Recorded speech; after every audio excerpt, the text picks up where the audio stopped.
वार्ता के अंदर सभी का स्वागत और आप सबका आशीर्वाद हमेशा बना रहे, जिससे कि हम कुछ मिलकर के आपस में बात कर सकें, यही कामना करते हैं। तो आज का जो हमारा प्रसंग है उसमें कहा गया कि हम तो मानते ही नहीं हैं जी। ज़्यादातर लोग कहते हैं हम नहीं मानते जी, ऐसा हम मानते नहीं हैं। फिर तुम मानते तो हो पर कुछ और मानते हो, जो मानना चाहिए वो नहीं मानते हो, पर जो मानना चाहिए नहीं मानते हो, पर कहते हो कि हम नहीं मानते। और यही हो रहा है आज इस दुनिया के अंदर। ज़्यादातर मानते ही नहीं हैं जी, बिल्कुल मानते ही नहीं हैं। उनके लिए भगवत गीता में भगवान क्या कह रहे हैं? जो व्यक्ति मानते ही नहीं हैं, चाहे वो आध्यात्मिक जगत हो, चाहे वो भौतिक जगत में कोई शिक्षा की बात हो, चाहे हमारे देश की बात हो, चाहे नेताओं की बात हो, चाहे बुद्धिजीवियों की बात हो, या विदेश के किसी नेता की बात हो, जैसे आज चल रहा है। आप देखिए आज चीन ने क्या हालत मचाई है। देखिए, उसको पता है कि उसको करोड़ों अरबों डॉलर का नुकसान होएगा अगर हम भारत से इस तरीके की हरकतें करेंगे तो, परंतु फिर भी मानेंगे ही नहीं जी। हम मानेंगे ही नहीं, हम बिल्कुल ही नहीं मानेंगे। और न मानने की वजह से, अपनी मूर्खता की वजह से लोगों की हत्या कर रहे हैं, अपना पेट भरने के लिए लोगों की हत्या कर रहे हैं, अपनी बुद्धि को भरने के लिए लोगों की हत्या कर रहे हैं। बिल्कुल नहीं सोच रहे हैं आगे जाके क्या होगा, हमें क्या करना चाहिए, हमारा कर्तव्य क्या है, उन्हें कोई लेना देना नहीं है। ये आसुरी प्रवृत्ति के जो लोग हैं, ये दुनिया पर कलंक है, कलंक। ऐसे कलंकों के लिए भगवान ने भगवत गीता में कहा है, बड़ी सुंदर सी बात कही है भगवान ने।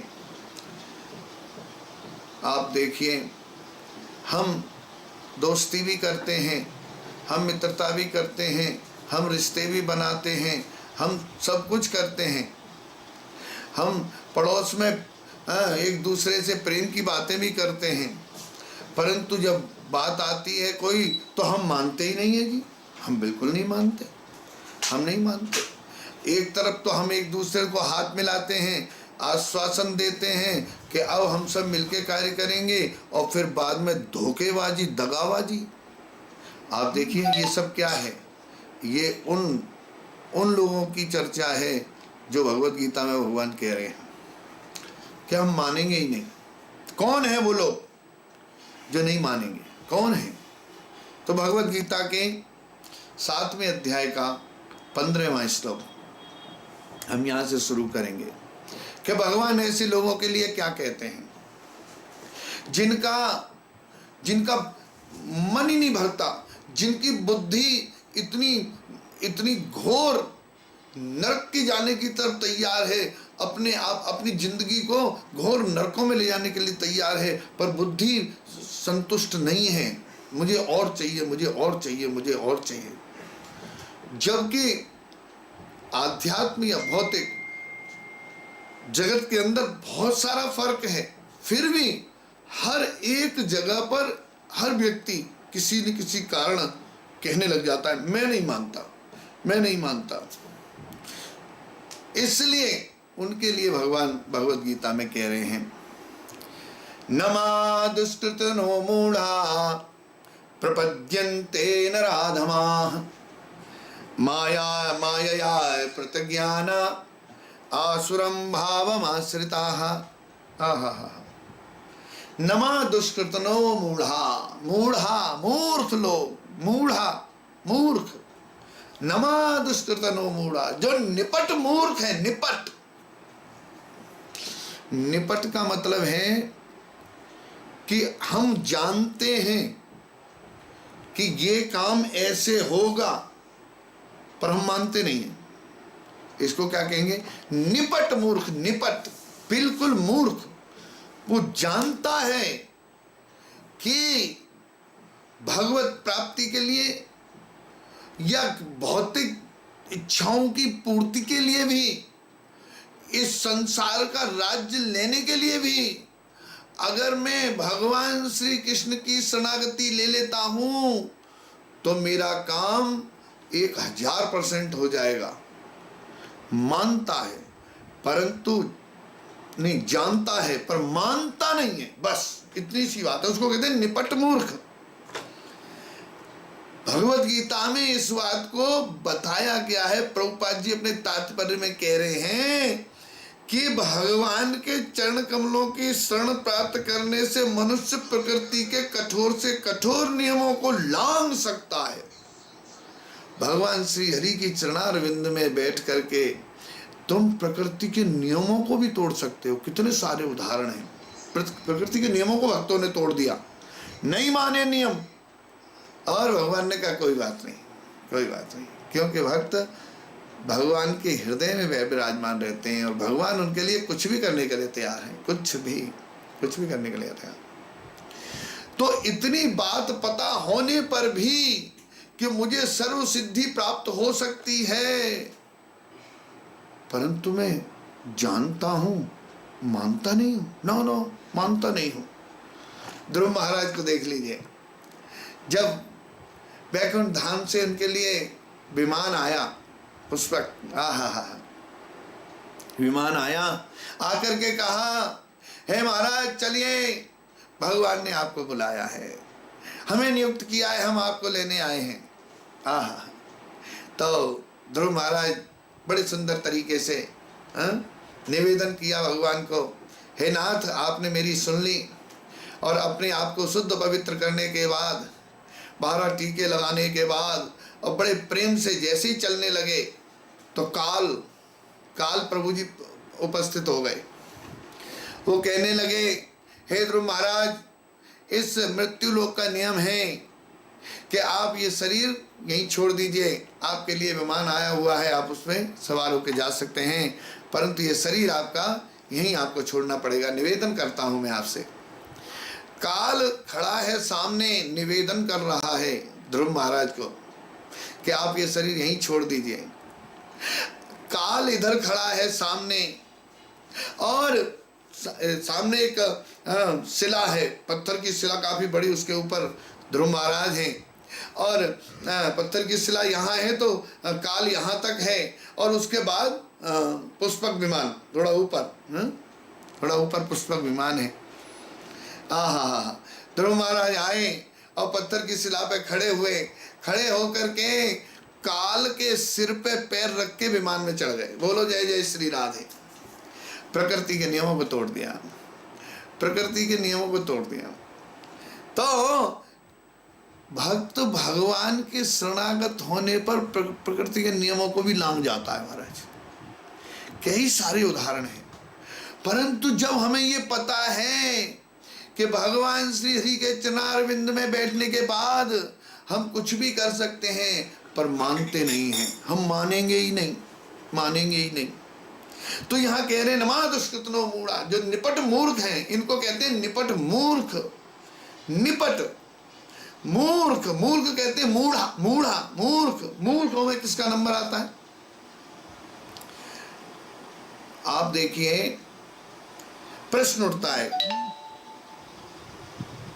कि जब इन्हें पता है कि भगवान श्री हरि के चरणारविंद में बैठ करके हमारी सारी व्यवस्थाएं संपन्न पूर्ण हो सकती हैं, तो प्रश्न उठता है कि फिर जो विद्वान लोग हैं, जो अपने आप को विद्वान कहते हैं, जो दार्शनिक हैं, वैज्ञानिक हैं, व्यापारी हैं, शासक हैं, जो जनता के नेता हैं, ये लोग जो अपने आप को बुद्धिमान कहते हैं, इन सब के हाथों में सारी व्यवस्थाएं हैं, देश है, अर्थव्यवस्था है, वगैरह वगैरह वगैरह, सब कुछ जिनके हाथ में है, उनकी समझ में ये बात क्यों नहीं आती?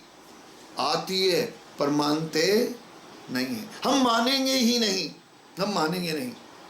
क्या नहीं मानेंगे? और जब उन्हें पता है सर्वशक्तिमान भगवान श्री कृष्ण के चरणारविंद की शरण में क्यों नहीं, वो क्यों ग्रहण नहीं करते? भगवान श्री कृष्ण के चरणों की धूलि को।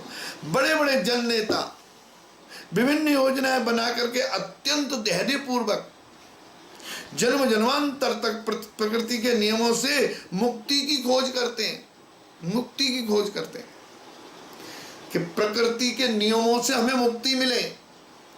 अरे हम कैसे प्रकृति के नियमों को चेंज करें?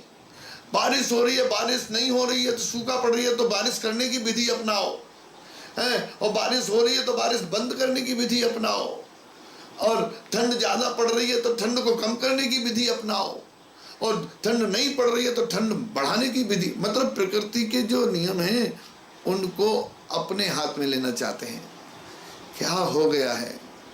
मानते ही नहीं है, मानते ही नहीं है। उन्हें ईश्वर का कोई ज्ञान नहीं होता, कोई ज्ञान नहीं होता।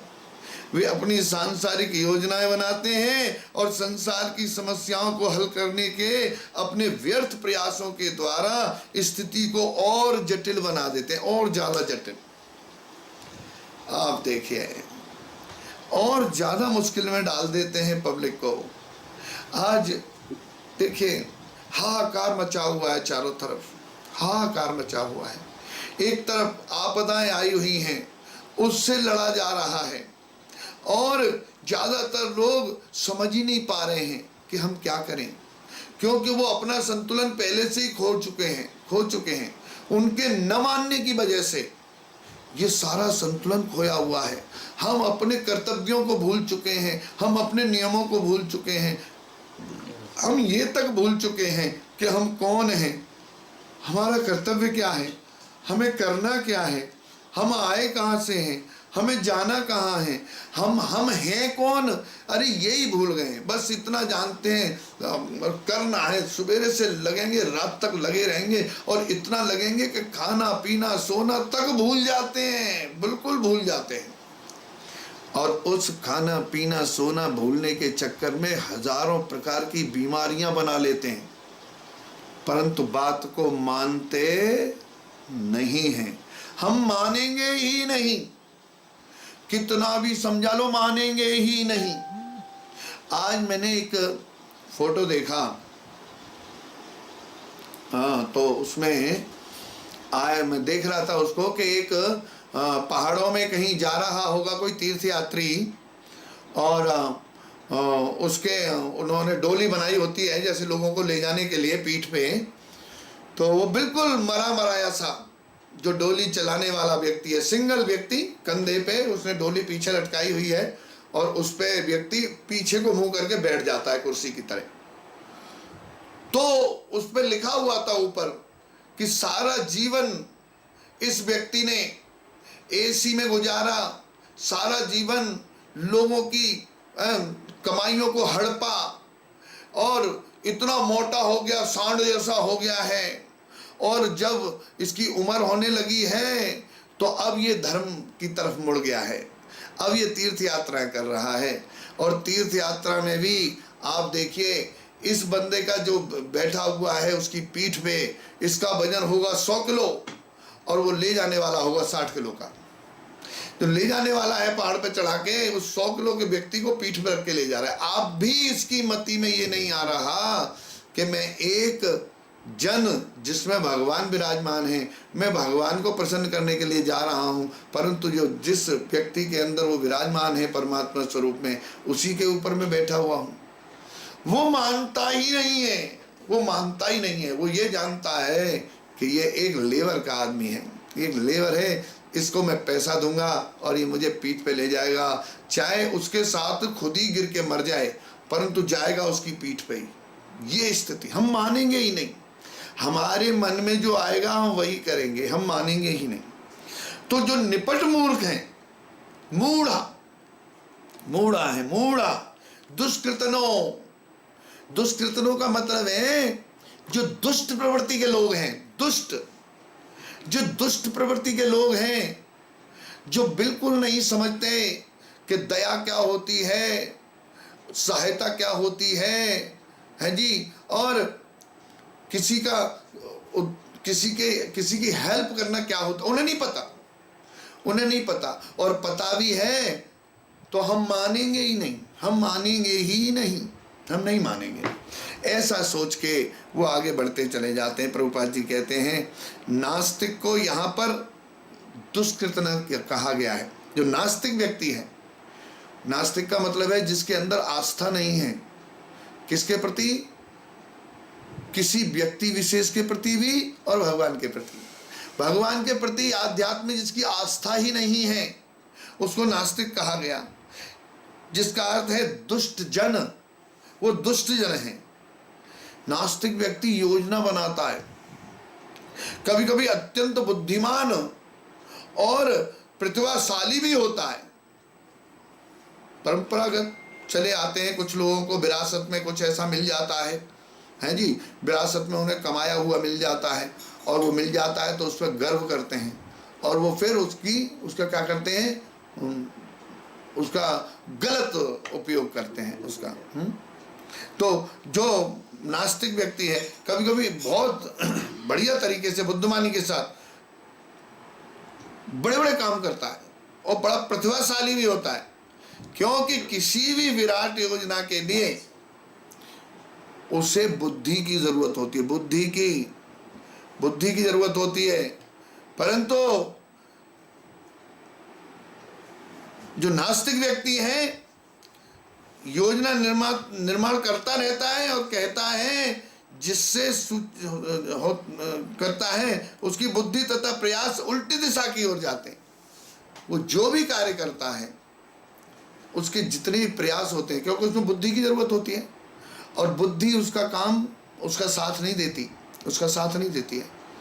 वो बड़े उत्साह से करता है और बड़े घमंड के साथ करता है, परंतु इस काम को करने के लिए बुद्धि की जरूरत होती है और बुद्धि उसका साथ नहीं देती है। तो क्या होता है, बुद्धि का जो प्रयास है वो उल्टी दिशा में चलने लग जाता है, वो उल्टा कार्य करती है।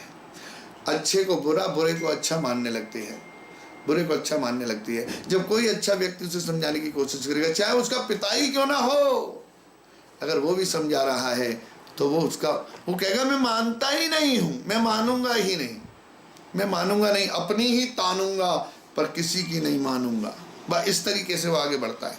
गीता में स्पष्ट कहा गया है, जिस प्रकार भौतिक दृष्टि से विद्वान, वैज्ञानिक, शासक तथा शिक्षक होते हुए भी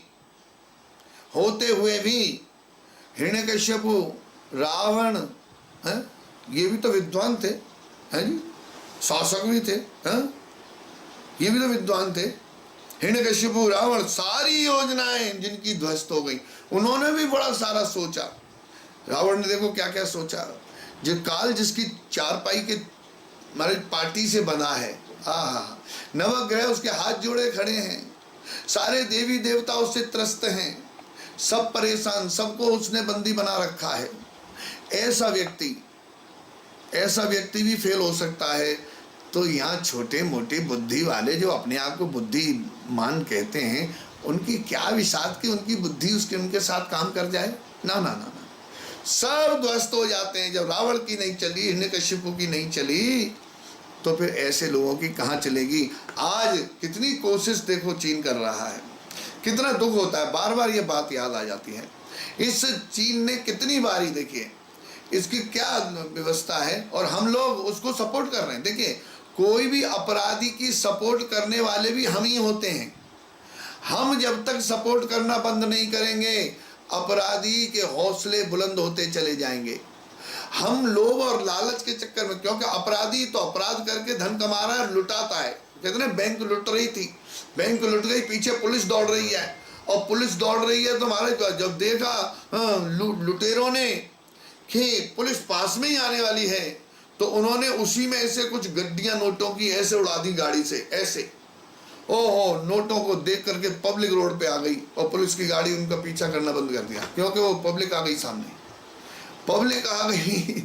तो पब्लिक की वजह से वो अपराधी निकल गया। इसी प्रकार ये जो चीन है, इसकी भी हमें व्यवस्था आपस में मिलकर करनी होगी, क्योंकि इसकी जो अर्थव्यवस्था है हमारे से बहुत ज़्यादा चल रही है। हमें इसकी चीज़ों का बहिष्कार करना होगा। इस व्यक्ति की आदत है, दुष्ट प्रवृत्ति का है, ये दुष्कृतनो है, दुष्कृतनो है, दुष्ट प्रवृत्ति का जो व्यक्ति है, दुष्ट है, राक्षस है, असुर जिसको कहते हैं, असुर है। जैसे इस श्लोक में कहा गया, नमा दुष्कृतनो मूढ़ा प्रपद्यन्ते नराधमा। नराधमा, नरों में अधम, जिसे धर्म का कुछ पता नहीं है, अधम है, जिसे मनुष्य जीवन का कर्तव्य क्या है पता ही नहीं है, जो किसी धर्म को मानता ही नहीं है। नराधमा, जिसकी माया द्वारा अपहृत ज्ञान, जिसकी ज्ञान माया द्वारा हर लिया गया है, माया, इतना माया में फंस गया है कि और इतनी सारी, देखिए कितनी कूटनीति है। व्यक्ति पहले डरा के दूसरे के घर में घुस जाता है, घर में घुस गया, एक कमरे पे उसने अपना वो कर लिया, वर्चस्व कर लिया, और उसके बाद में लैंग थैंग हुई तो कहता है कि बस अब यहीं तक मेरा होगा, आगे से मैं नहीं करूंगा, अब यहाँ तक मेरा होगा। ऐसे करके अपनी सीमाओं को बढ़ा रहा है। अरे कितने दिन और बढ़ाएगा कितने आए कितने चले गए, परंतु नहीं मानता, मैं मानूंगा ही नहीं। और इस तरीके से वो आगे बढ़ता हुआ चला जाता है, और उसकी सपोर्ट हम लोग कर रहे हैं। और कुछ ऐसे राजनेता और नेता भी हैं जो ऐसे अपराधियों की सपोर्ट करते हैं। कुछ सरकारों ने पहले भी सपोर्ट किया उसको, तभी उसकी गंदी आदत पड़ गई। और आज एक धर्मात्मा व्यक्ति हमारा प्रधानमंत्री है, जो कभी अधर्म को होने ही नहीं देने की पूरी चेष्टा कर रहा है। अगर हम लोग उसकी सहायता करें, उसके साथ रहें, तो हमारा देश एक धर्म का देश हो जाएगा। आहा, और ये विश्व का गुरु बनने का अधिकारी हो जाएगा। उसके कारण हम हैं। अगर हम इस बात को सोचने लगें तो हमारा देश वास्तविकता है कि विश्व गुरु के रूप में हमारा देश जो है स्थापित हो सकता है। क्योंकि आज बड़े अच्छे लोगों के हाथ में हमारा देश है, बड़े अच्छे लोगों के हाथ में। ये भगवान की बड़ी कृपा है। तो हमें पूरा सपोर्ट सरकार का करना चाहिए। तो इसलिए बार बार ये बात आ जाती है, क्यों बड़ा दुख होता है इस तरीके की घटनाएं। एक तरफ तो महामारी हो रही है, मारामारी हो रही है, दूसरी तरफ हत्याएं हो रही हैं। कितनी दुख की बात है। इसमें हमें सपोर्ट करना चाहिए, सबको सपोर्ट करना चाहिए। वहाँ की सारी चीज़ों को हमें उसका बहिष्कार करना चाहिए। हमें खरीदनी नहीं है, हमें संकल्प कर लेना चाहिए, हमें कसम खा लेनी चाहिए कि हमें उस देश से कोई लेना देना नहीं है। ऐसा अगर हम सोचेंगे तो अपने आप से डिमांड घट जाएगी और वो देश अपने घुटनों पे आ जाएगा। तो सबकी ज़रूरत है, सबको मिलने की ज़रूरत है, सबके सहयोग की ज़रूरत है। यहाँ पर इस बात को भी कौन नहीं समझेगा? जो मूढ़ा है, मूढ़ मतलब कहते हैं मूर्ख। कौन है मूर्ख? मूर्खों में प्रभुपाद जी बताते हैं सबसे ज़्यादा मूर्ख की उपाधि प्रभुपाद जी दी गधे को। जो गधा है उसे यही नहीं पता कि वो काम किसके लिए कर रहा है, उसे यही नहीं पता। बस उसे ये पता है कि ये मालिक मुझे घास देगा, घास खा के मैं आनंद से रहूँगा। और वो घास के पीछे पीछे चलता रहता है। अगले वाले गधे की पूंछ में घास बांध देते हैं। जो गधा जिद्द करता है तो अगले वाले गधे की पूंछ में घास को बांध दिया, और पीछे वाला गधा उस घास को देखते हुए चलता रहता है। उसे नहीं पता कि वो ये काम कर रहा है, तो इतना काम सवेरे से रात तक करता है, किसके लिए करता है? उसके कोई बच्चे हैं, बीवी है, कहाँ है, किधर है, कोई पता नहीं है। तो किसके लिए कर रहा है, क्यों कर रहा है, उसे पता ही नहीं है। बस वो काम कर रहा है और अपनी इंद्रिय तृप्ति के लिए भी यहाँ प्रभुपाद जी लिख रहे हैं कि वो घास से पेट भर के संतुष्ट हो जाता है, घास से ही। और गधी से बार बार लात खाने के बाद, गधी से बार बार लात खाने के भय के बावजूद, बार बार गधी की लात खाने के भय के बावजूद भी, कि लात मारती है, बड़ा डर लगता है उसे, और डर के बावजूद भी अपनी काम तृप्ति को पूरी करता है। प्रभुपाद जी कह रहे हैं कभी कभी गधा सोचता है कि हाँ मैं बहुत अच्छा हूं, मेरी सारे सुन रहे हैं, वो कविता गाने लगता है, वो कोई बोलने लगता है, और उसके बोलने से आसपास के लोग डिस्टर्ब होते हैं, और फिर डंडा लाते हैं और महाराज उसे पकड़ के बढ़िया सा बनाते हैं। तो उसका तो कोई भी कार्य, मूर्ख है, वो मूर्ख है, सबसे ज्यादा मूर्ख। एक कथा और मुझे याद आ रही है। एक गधे का परिवार था, मियाँ बीवी, 2 बच्चे, गधे का परिवार। एक बार की बात है, किसी साधु जिस घर में वो गधे रहते थे, वो गधे वाला जो था वो थोड़ा बहुत कभी कभी साधुओं को या महात्माओं को कभी कभी कोई आता था उसके घर पे तो उसको कुछ दे देता था और दो चार बातें उनसे करता था। तो एक कुछ दिनों में कोई महात्मा आए तो वहाँ गधे के जो दो बच्चे थे, गधे और गधी तो दोनों गधे वाला ले जाता था काम पे, वो जो बच्चे होते थे वहाँ गधे के दोनों, वो वहाँ बैठे होते थे क्योंकि अभी वो छोटे थे, काम करने लायक नहीं थे। तो जो साधु आता था कभी कभी तो वो कुछ बातें बताता था, तो एक गधे के बच्चे ने उसकी कुछ बातें सुन ली। ध्यान से सुनना, समझना इस बात को कहाँ जा रही है। एक गधे के बच्चे ने कुछ समझ लिया और समझने के बाद उसको ये समझ में आ गया कि मैं यहाँ क्यों बैठा हूँ भाई, क्यों बैठा हूँ मैं यहाँ। ये जो महात्मा है ये कह रहा है कि भगवान ने सबके लिए खाने पीने की व्यवस्था बना रखी है, पता नहीं लोग क्यों बंधन में पड़े रहते हैं, पता नहीं लोग माया के बंधन में क्यों पड़े रहते हैं। भगवान ने सबके लिए, चींटी से लेके हाथी तक के लिए, सबके लिए खाने पीने की और रहने की व्यवस्था बना रखी है। ये बात उस गधे के बच्चे को एक को लग गई। उसने सोचा क्यों ना ये साधु जो कह रहा है मैं जाके एक बार यहाँ से देख लूं। एक दिन क्या हुआ, रात को वो सबको छोड़ के अकेला निकल गया तो जंगल में निकल गया। और जंगल में देखा तो बड़ी बड़ी घास और एक तालाब में पानी भरा हुआ है और घास भी उसे मिल गई। उसने कहा अरे वाह वाह वाह वाह वाह, यहाँ तो कुछ करना ही नहीं है, सारा कुछ आनंद है। तो पूरे दिन घास चरता और पानी पीता और मस्त किसी पेड़ के नीचे सोता। आहा, कुछ ही दिनों में वो मलंग हो गया, मलंग, आहा, खूब मलंग हो गया। और मलंग हो गया तो उसने देखा, उसको अचानक ही अपने हृदय में बात आई, अरे मेरा भाई भी है, मेरे माता पिता भी हैं, इनकी समझ में बात आ जाए, मैं जा कर के उनसे कह दूं कि अरे तुम जिस घास के लोभ में पूरे दिन इतनी मेहनत करते हो, वो घास तो बहुत है, जितनी मर्जी खाओ और पानी भी है, कोई प्रॉब्लम नहीं है। तो फिर मैं जाके इन्हें समझा देता हूँ। तो 2-3 महीने में वो बड़ा मस्त और मलंग को हट्टा खट्टा सा होकर के और घर वापस आया रात को ही। और रात को आके उसने शाम के टाइम जब पहुंचा तो माता पिता जो थे दोनों, गधा और गधी, वो तो सो गए थे, थके मादे थे, वो तो आंख बंद करके लेटे हुए थे। इधर भाई जो था इसका छोटा, वो जगा हुआ था, दूसरा गधे का बच्चा जो था वो जगा हुआ था। उसने उसके कान में चुपके से कहा, अरे देख तू मेरी हालत। उसने कहा अरे भैया तू तो बड़ा यार मजबूत हो गया, तू तो बड़ा हष्ट पुष्ट और कौन से मालिक के पास चला गया। कहता कोई मालिक की नौकरी नहीं करता, मैं किसी का काम नहीं करता, भगवान सब कुछ देने वाले हैं। मस्त और मलंग, देख ले मेरी हालत क्या है, मैं आनंद के साथ पूरी घास मुझे प्राप्त होती है, जहाँ तहाँ जाता हूँ घास मिलती है, जहाँ तहाँ पानी मुझे मिलता है, और हमें चाहिए क्या, नहीं क्या चाहिए हमें, चल मेरे साथ। तो उसने कहा भैया क्या बताऊं, बात तो तू सही कह रहा है, मैं चल तो देता पर मैं क्या बताऊं तुझे, बस मैं कुछ कह नहीं सकता। अरे कि नहीं, आखिर बात क्या है, तू मुझे बता, बात क्या है। अरे मैं तेरा सहोदर हूँ, एक ही पेट के जाए हैं हम लोग, तू मेरे से नहीं कहेगा तो किससे कहेगा। अरे कि नहीं भैया मैं बस कह ही नहीं सकता, बाकी तो सब ठीक है, पर तुम जब इतने अच्छे भी हो गए हो, इतने मजबूत भी हो गए हो, बात भी तुम्हारी ठीक है, परंतु फिर भी मैं नहीं जा पाऊंगा आपके साथ। अरे भाई ऐसा हुआ क्या कि बता नहीं पाऊंगा मैं।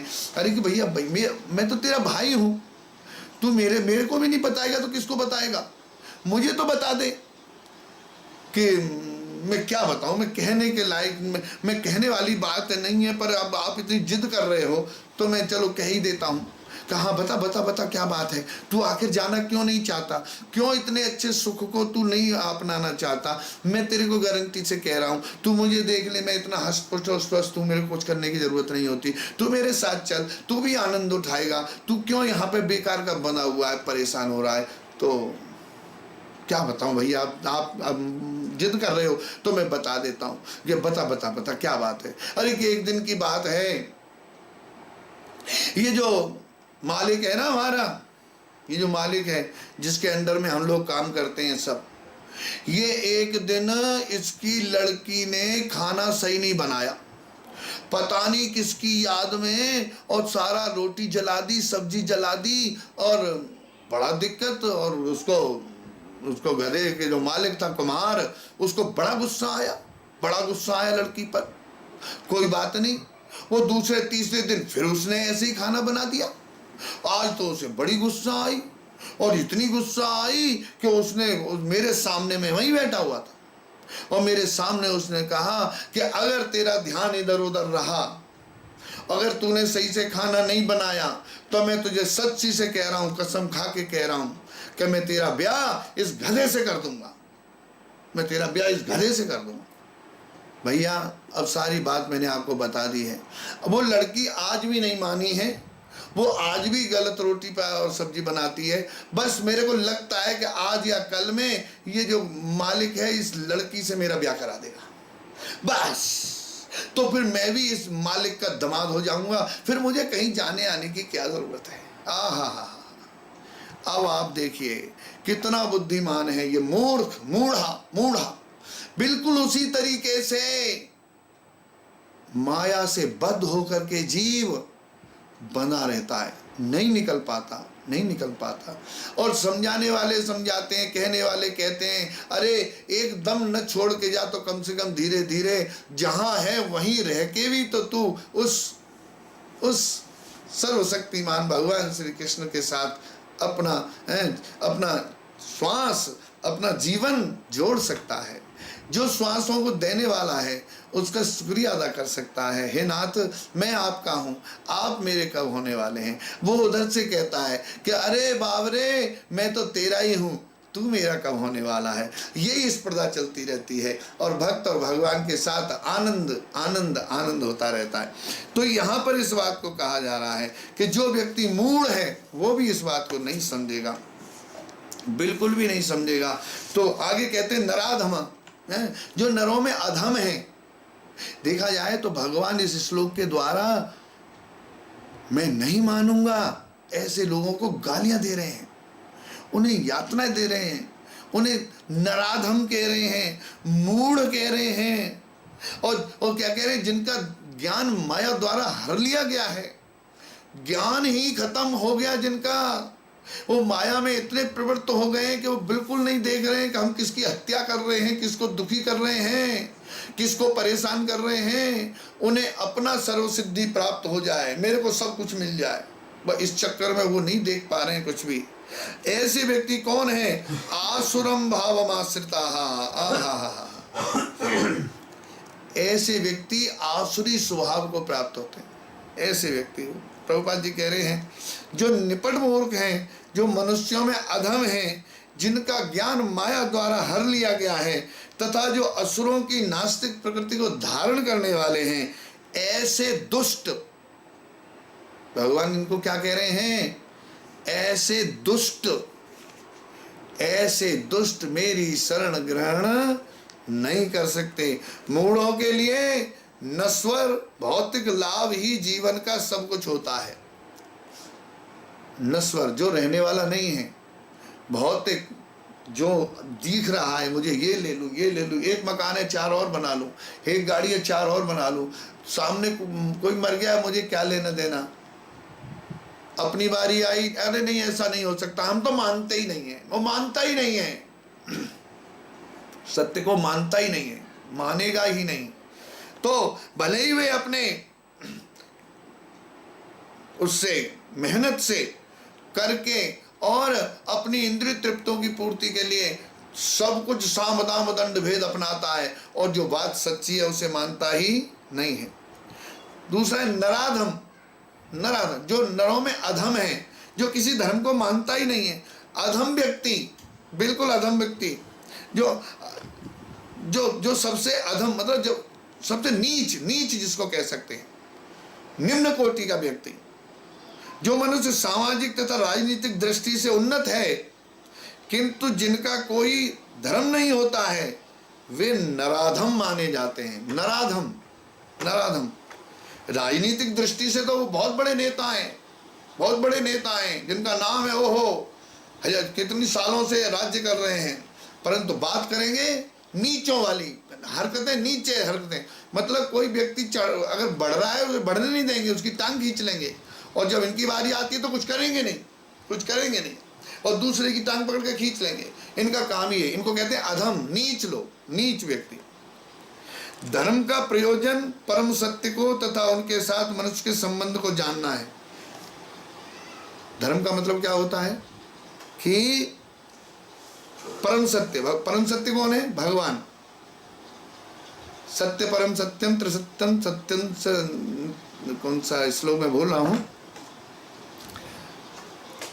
सत्य परम त्रिसत्यम सत्यस्य योनिम निहितम च सत्ये सत्यस्य सत्यम मृत सत्य नेत्रम सत्यात्मकम त्वाम शरणम प्रपन्ना। आहा, श्रीमद् भागवत। आहा, तो जो भगवान तीनों काल में सत्य हैं, जिनकी कोई भी बात को टाला ही नहीं जा सकता, जो वो जो सोचते हैं, कहते हैं, करते हैं, वो होता है, ऐसे भगवान जो तीनों काल में सत्य हैं, उपस्थित हैं और हर वक्त उपस्थित हैं, ऐसे भी सत्य को मानने से नकार देते हैं। ऐसे सत्य को मानता नहीं है वो व्यक्ति जो नराधम है, नराधम। जो मनुष्य सामाजिक तथा राजनीतिक दृष्टि से उन्नत है, समाज में उसकी प्रतिष्ठा है, और राजनीतिक दृष्टि से भी और बहुत बड़ा नेता है, किंतु जिनका कोई धर्म नहीं होता, अगर वो इतना भी बड़े पद पर बैठा है और उसे यही नहीं पता कि मेरा धर्म क्या है, मैं इतने ऊंचे पद पर बैठा हूं तो मेरा कर्तव्य क्या है। धर्म का मतलब कर्तव्य। कर्म प्रधान विश्वर चिराखा, रामायण कहती है। तो कर्म, कर्म को ही धर्म माना गया, कलयुग में कर्म को धर्म माना गया। तो जो जैसा कर्म करता है वह उसी के आधार पर उसका धर्म होता है। एक निम्न जाति का व्यक्ति अगर रोज मंदिर जा रहा है तो दूसरे को नहीं पता, और वो चोटी भी रख रहा है और ब्राह्मणों के नियमों को फॉलो कर रहा है, तो उसे ब्राह्मण ही कहा जाएगा। और एक ब्राह्मण जो अपने कर्तव्यों को भूल करके रोज स्वीपर वाले काम करता है, तो लोगों को नहीं पता, वो कहेंगे स्वीपर ही होगा, क्योंकि इसके अंदर ब्राह्मण की कोई अंदर इसके कोई गुण नहीं है। तो बिल्कुल उसी प्रकार, तो वो अगर राजनीतिक दृष्टि से राजनेता भी क्यों ना हो, या सामाजिक दृष्टि से एक बहुत बड़ा आदमी क्यों ना हो, परंतु अगर ऐसे लोग अपने कर्तव्य को भूल गए हैं तो इनको क्या कहा जाता है? नराधम। ये नराधम है, क्योंकि धर्म का अर्थ ही इतना है कि वो परम सत्य को जानने के लिए जाने। मनुष्य का यही धर्म है, यही धर्म।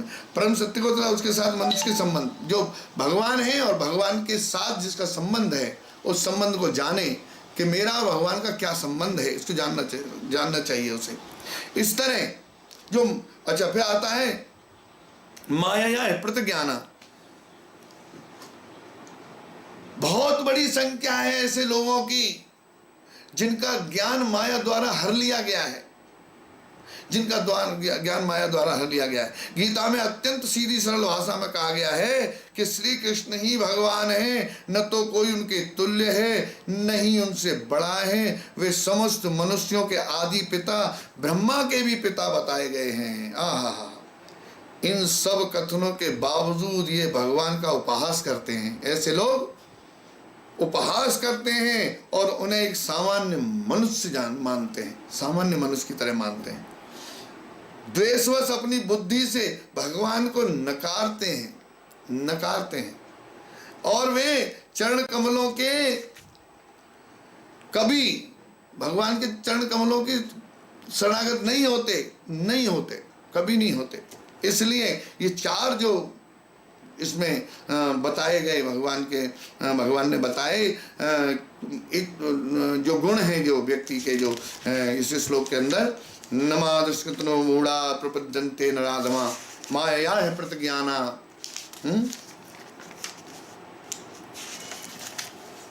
माया प्रतिज्ञाना आसुरम भावमाश्रिता। तो ये जो है नंबर एक मूढ़, जो मूर्ख है। नंबर दो नराधम, जो नरों में अधम है। तीसरा माया है प्रतिज्ञान है, जिसकी बुद्धि माया द्वारा हर ली गई है, जो भ्रमित है, मनोधर्मी है, तथा जो नास्तिक है। ये चार प्रकार के जो व्यक्ति हैं ये दुष्ट व्यक्ति हैं। दुष्ट ये कभी भी भगवान के चरण कमलों की शरण में नहीं जाते। भले ही सारे शास्त्र, चाहे सारे आचार्य, साधु, विद्वान, कोई भी नया उपदेश देता रहे, ये सीधे कहते हैं हम तो मानेंगे ही नहीं, हम तो मानेंगे ही नहीं। तो ऐसे व्यक्तियों से भगवान से हमें निवेदन करना चाहिए कि हे भगवान, आप ऐसे व्यक्तियों से हमें बचाएं जिससे कि हमारे परिवार में, हमारे सगे संबंधियों में, हमारे मित्रों में, हमारे गुरुजनों के लिए, हमारे साधु संतों के लिए, हमारे राज्य के लिए, हमारे देश के लिए, हे नाथ, ऐसे लोगों को आप जल्दी से इनको सुधारिए, इनका कल्याण करिए। हरे कृष्णा हरे कृष्णा कृष्ण कृष्णा हरे हरे, हरे राम राम राम हरे हरे। जगत गुरु शिल प्रभुपाद की